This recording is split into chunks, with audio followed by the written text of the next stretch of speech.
Welcome to the first episode of Man United But Better, the video series in which we look at the performance of Man United and point out things that they could have done better. Today we're looking at Man United versus AC Milan. This is the first leg of the Europa League tie, and the game ended 1-1 thanks to a late equalizer by Simon Kjaer. So the formations, both teams lined up in a pretty identical formation of 4-2-3-1. United had a familiar back four of Maguire, Bailly, Telles, and Wan-Bissaka, with Dean Henderson in goal in the absence of David De Gea. You had a double pivot of Matic and McTominay, with Bruno Fernandes playing in the hole, Rashford and Greenwood and James on either side of him, and Martial as striker. AC Milan did have a few injury problems with uh, Zlatan Ibrahimovic suspended, or I should say not available due to injury. So they also lined up in a 4-2-3-1 with Pedro Leao playing up front. So as you can look at the stats, AC Milan did considerably outshoot Man United. They had a bulk of opportunities. They did have the ball at the back of the net twice. First time it was ruled out for offside. The second time for handball.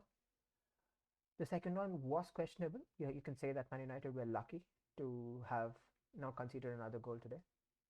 In the end, it was a pretty poor game from Man United, and its advantage AC Milan as both the teams head to the San Siro for the second leg next week. So the first thing we'll have to talk about, which was United's major problem, was progression. Progression from defense to attack. So Matic and McTominay, both both the players have their own strengths, but neither of them are good ball progressors. Usually, you'd rather have a Pogba playing alongside a Fred or a Matic so that one of the two midfielders can progress the ball. But in this case, because Pogba was injured and Fred was rested, you had McTominay and Matic who struggled to pass the ball. Matic did try to break the press by carrying the ball forward into the final third, but he then again could not find an attacker with his pass. Another issue that United had was the chemistry between Telles and James. Usually it's Luke Shaw and Rashford who play on the left, and both the players have extremely good chemistry where they can play quick 1-2 and release each other beyond the defensive line. But in this case, Telles and James struggled to link up with each other, especially James, who had an okay night, but he was pretty bad at holding up the ball. Martial again had a silent night, which seems like it's been a common occurrence this season. And unfortunately, he was pulled at halftime for Amad Diallo, the youngster, who in the end ended up getting United the lead. Bruno Fernandes played a beautiful long ball over the defense, and Amad Diallo surprised everyone with a Chicharito-esque backward header that found itself into the net. Donnarumma was at fault for the goal. He half committed to claim the cross, but because of his hesitation, it gave Diallo just about enough time to get the ball over Donnarumma and into the net. And past the past the goal that United scored, here now we're going to talk about our second problem. The second problem that United had was passing out from the back. Now, Dean Henderson uh, had a had an okay game. We'll come back to Dean Henderson when we analyze the goal that Man United conceded. But Harry Maguire and Eric Bailly struggled to circulate the ball. They usually ended up passing it back to each other or either to Telles or Bissaka. And as we know, Bissaka is not the best on the ball, and Telles had a bad night when it comes to ball progression. As far as the attackers, usually Rashford is the creative one. He tends to hold on to the ball, dribble past players, and create chances. James wasn't that kind of a player. He just tried to run at the defense, which kind of worked and sometimes didn't work. The third thing that Man United should have and could have done better was finishing.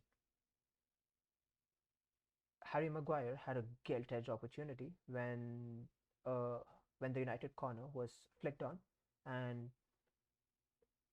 Maguire was unmarked at the far post, and he missed a chance, which was rated 0.91 on the XG metric. How did he miss that? How do you miss a chance that's rated 0.91? And similarly, Daniel James too had a very good chance, almost an open goal in the second half, but he again did not have the composure. Maybe he wasn't expecting the ball to pop up to him, fluffs his lines, and the shot is off target. Apart from that, Man United barely created anything. Bruno Fernandes had a relatively silent night. Greenwood grew into the game, had a pretty bad start to the game, but grew into the game, but he again did not prove to be the difference. Till in the 80th minute, in the 80th minute, things were going well, where United had a 1-0 lead, and Ole did a quite a puzzling substitution where he got on Brandon Williams, Luke Shaw uh, for for Bruno Fernandes, and they switched to like a 3-5 at the back or three at the back with uh, two wing backs where Brandon Williams and Luke Shaw were playing wing back. So it was quite a defensive approach.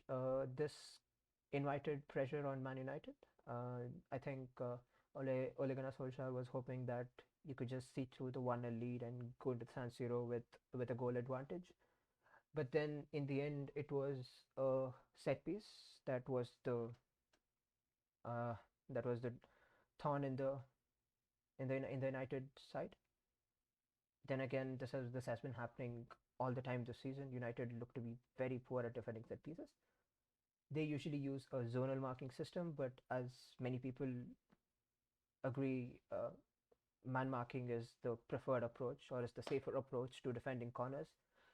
So AC Milan crowded the box.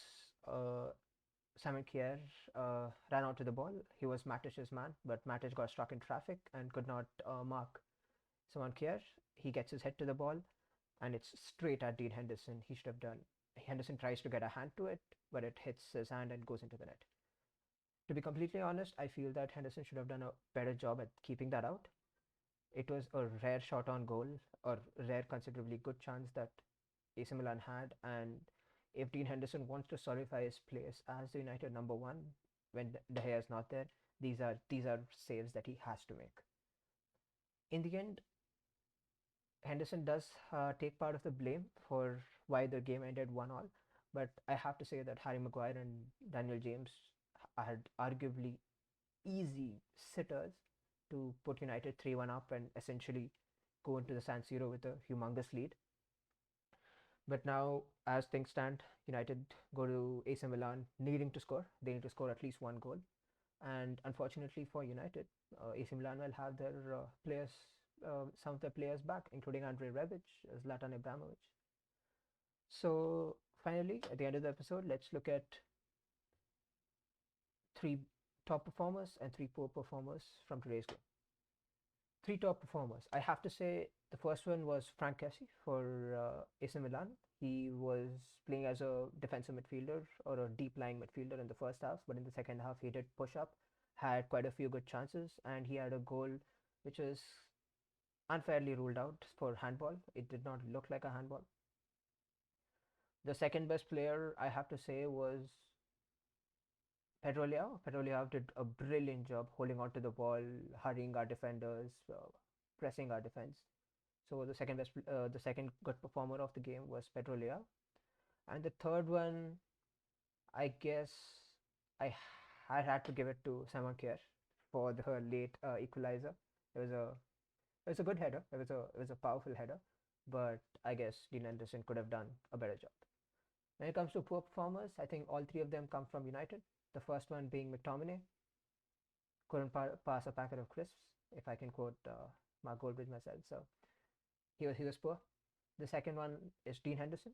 Uh, he had a pretty silent night, but the the half save for the equalizer puts him in the poor performance category. And the third, I'll have to give it to Daniel James. I mean, he did have a good name, and I think it's kind of unfair of me to criticize him, but I guess of the expectations I had for a player playing on the left wing, where when we know that most of our attack comes down the left wing usually, it was just pretty poor. And here, I wanted to point out an interesting thing here. If we look at the heat maps, so this is so usually United play a system where Martial drops deep to collect the ball, and then Bruno Fine tries to release the two wingers, and the heat map shows exactly the same. We barely have players in the final third compared to AC Milan's heat map. And then again, as you can see by the red spot here, we just tried to pass the ball to Tellez and expected him to do something out of it. It didn't turn out so well. And another thing is, if you look at the chalkboard, United had few shots, and some of them were from extremely long distances. But AC Milan had considerably larger number of shots. So in the end, United should consider themselves lucky to get into the tie at 1-all because AC Milan did deserve another goal, and Man United should be kicking themselves for not scoring two more goals. Well, even though it's not the end of the world, 1-all is an evenly poised game and would make up for a very interesting second leg where United will have to push to score. So, but at this point, I have to say it's advantage AC Milan. So, thank you for tuning in to this week's episode of Man United but Better. Our next episode will be covering the Premier League action for with Man United this weekend. Reportedly, Rashford, Martial, and Cavani are out of this game, so it'll be curious to see what the manager comes up with.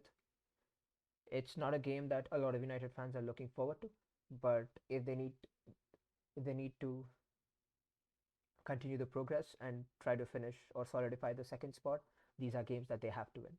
They are Leicester hot on their tail. Chelsea, who look to be unbeatable under Thomas Tuchel, are hot on their tail. And if United continue to drop points like they've done over the last month, they could be in trouble. They could be dragged down to the top four race. So this is where we end today's episode. Thank you for tuning in. Comment below what you thought about the Man United's game and who you thought was your biggest disappointment. I'll see you guys next week. Goodbye.